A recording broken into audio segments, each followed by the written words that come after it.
Bonjour les amis, c'est Maria la poétesse, j'espère que vous allez bien, que vous passez une agréable journée, malgré la pluie, la neige, le mauvais temps, de Covid-19 qu'il faut oublier un petit peu, même s'il faut vivre avec. Je tiens à vous présenter ma deuxième chaîne, c'est une chaîne historique où je vous conte les histoires historiques des châteaux, des légendes.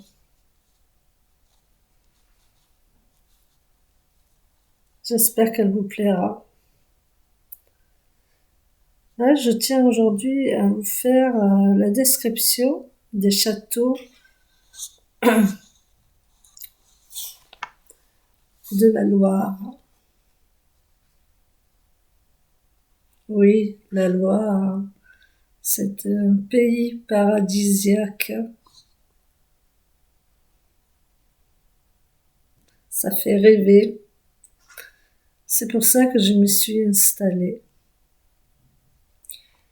Je vais vous faire la description des châteaux de la Loire. Introduction. La vallée de la Loire, connue comme le jardin de la France, a été la résidence favorite des rois de France durant la Renaissance. Ce sont des édifices pour la plupart bâtis ou fortement remaniés à la Renaissance française, à un moment où le pouvoir royal était situé sur les rives du fleuve, de ses affluents ou à proximité de ceux-ci. Au XVe et XVIe siècle, la plupart des châteaux puisent néanmoins leur origine dans le Moyen Âge, dont ils conservent des traits architecturaux importants. La concentration en monuments remarquables dans cette région a justifié le classement du Val-de-Loire en patrimoine mondial de l'humanité par l'UNESCO. Château d'Ambroise. Voici mon premier château. Charles VIII y mourut en 1498, à l'âge de 28 ans, après avoir heurté de la tête un linteau de la porte. François Ier invita Léonard de Vinci à séjourner à Ambroise. Le grand peintre y mourut en 1519. Le château fut le théâtre de la conjuration d'Ambroise en 1560, prélude aux guerres de religion.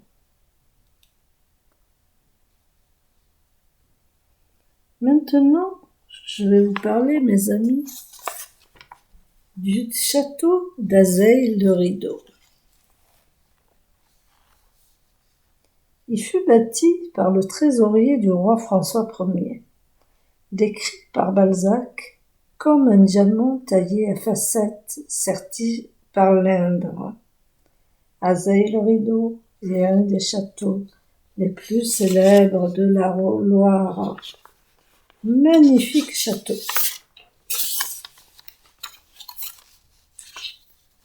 Maintenant, je vous parle du château royal de Blois. Le château médiéval des comtes de Blois devient la résidence principale du roi Louis XII. Lorsque François Ier monta sur le trône, sa femme Claude de France remet le château avec l'intention de quitter le château d'Ambroise pour installer la cour à Blois. Mais après la mort de sa femme en 1524, il délaisse le château de Blois au profit du château de Fontainebleau. Le château de Blois reste la résidence principale de ses successeurs, en particulier avec François II et Charles IX. C'est à Blois que Henri III convoque les États généraux en 1576 et 1588. Ensuite, le château est occupé par Henri IV. Et à sa mort, il devient lieu d'exil pour sa veuve Marie de Médicis. Le château de Blois, tel qu'il peut être admiré de nos jours, est principalement constitué de 3 ailes où se mêlent les styles gothique, Renaissance et baroque.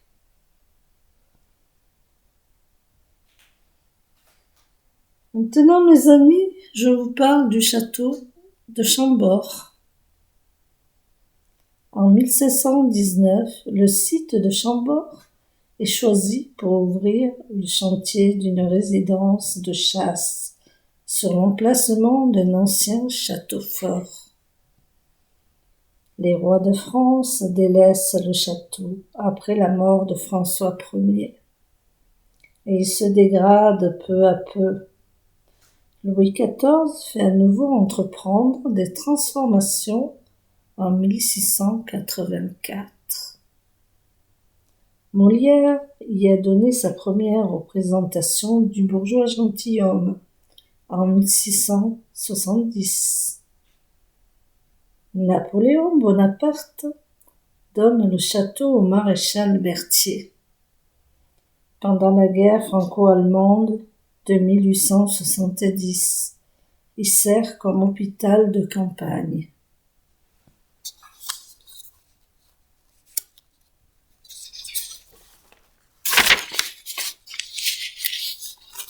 Maintenant, mes amis, nous allons parler du château de Châteaudun.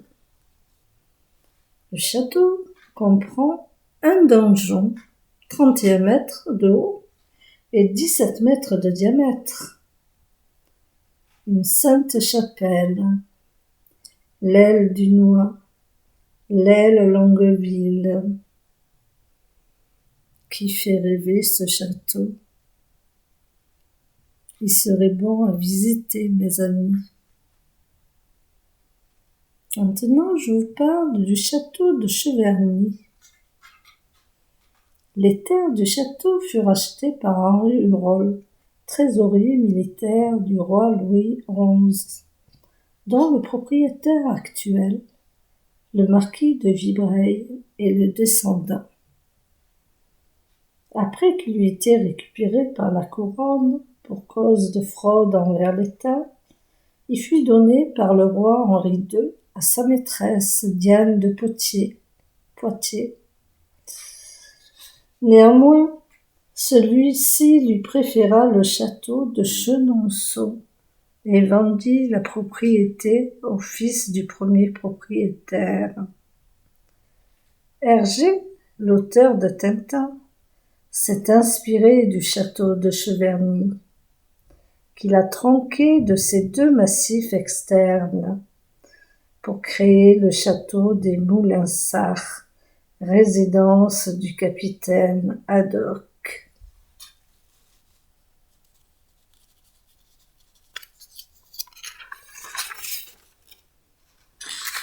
Maintenant, nous allons voir le château de Chaumont-sur-Loire.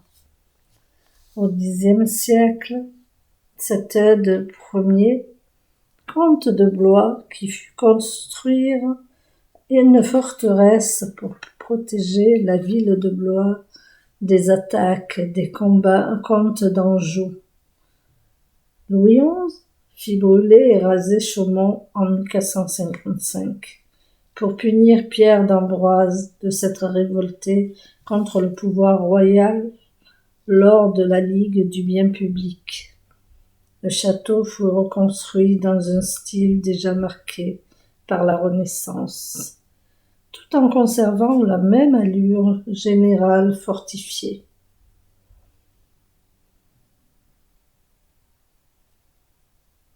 Baladons-nous encore un petit peu dans les châteaux. Je vous parle du château de Chenonceau.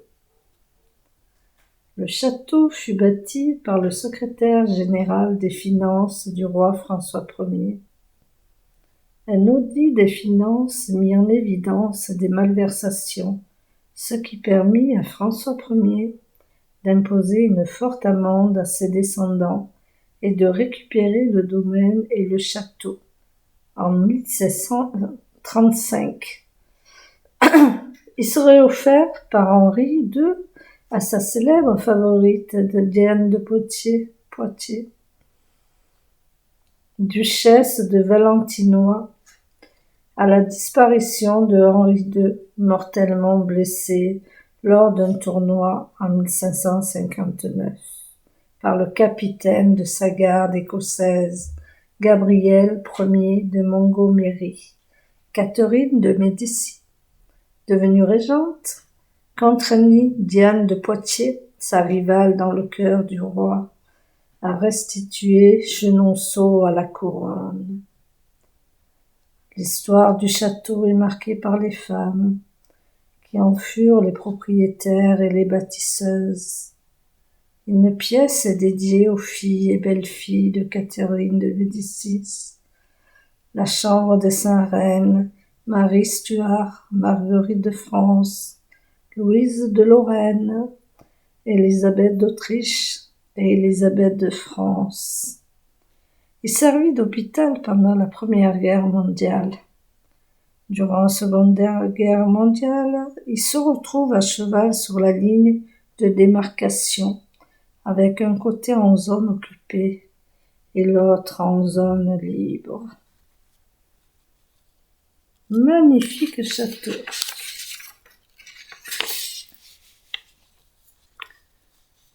Allons nous promener au château de Chinon. Le château de Chinon est construit sur d'anciennes fortifications romaines et se compose de 3 parties construites au fur et à mesure des nécessités historiques. Il y accueillit Henri II d'Angleterre et ses fils Jean Santerre et Richard Cœur de Lion. En 1429, Jeanne d'Arc y retrouve le dauphin Charles II.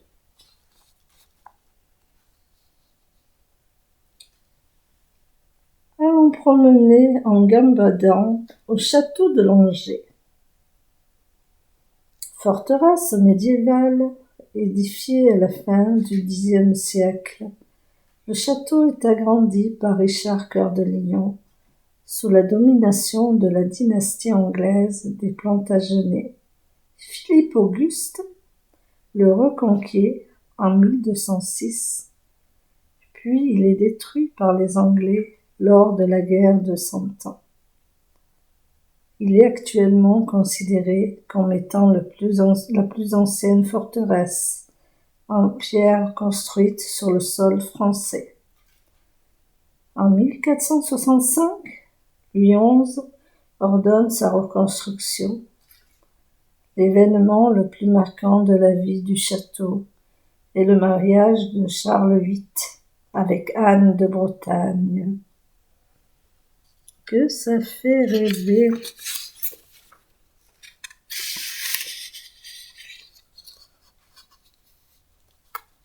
Le château de Loches. L'histoire de Loches semble remonter à l'Antiquité, où le lieu s'appelait Castrum Loca, camp des marais, ce qui expliquerait le nom de Loches.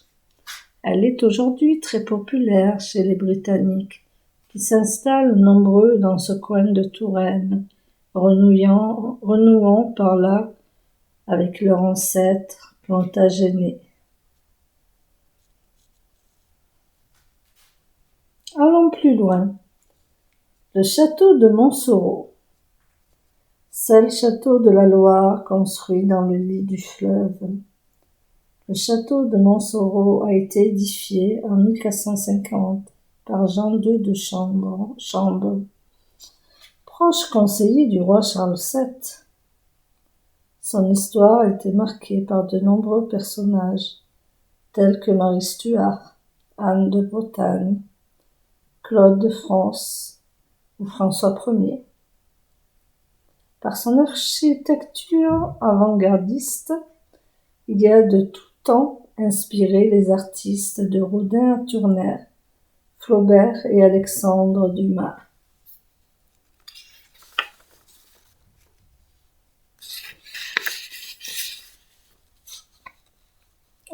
château de Saumur. Le château de Saumur est passé aux mains du comte d'Anjou et à ses héritiers Plantagenêt, Philippe Auguste, roi de France et Capétien, annexa à la couronne. Le roi René d'Anjou, bon roi René, écrivain, homme cultivé et bâtisseur de forteresses, améliore sensiblement le confort de l'ensemble. Moins glorieux, le château devient prison sous Louis XIV et Napoléon. Le château a été immortalisé dans le manuscrit des très riches heures du duc de Berry, dans le folio du mois de septembre, qui représente les vendanges au pied du château. Le château de Valençay. Le château fut acheté en 1803 par Charles-Maurice de Talleyrand, Périgord, à la demande de Napoléon Bonaparte, afin de recevoir des dignitaires étrangers. Le château abrita une partie des œuvres du musée du Louvre, dont la statuaire antique, Vénus de Milo et Victoire de Samothrace notamment, le cabinet des dessins et les bijoux de la couronne.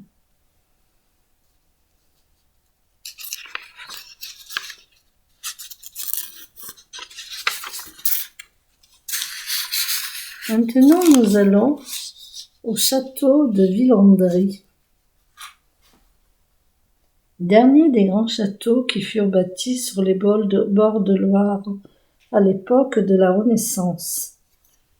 C'est dans cette forteresse qu'eut lieu le 4 juillet 1189 la Paix des Colombiers, nom de Villandry au Moyen Âge, au cours de laquelle Henri II Plantagenet, roi d'Angleterre, vint devant Philippe Auguste, roi de France, reconnaître sa défaite.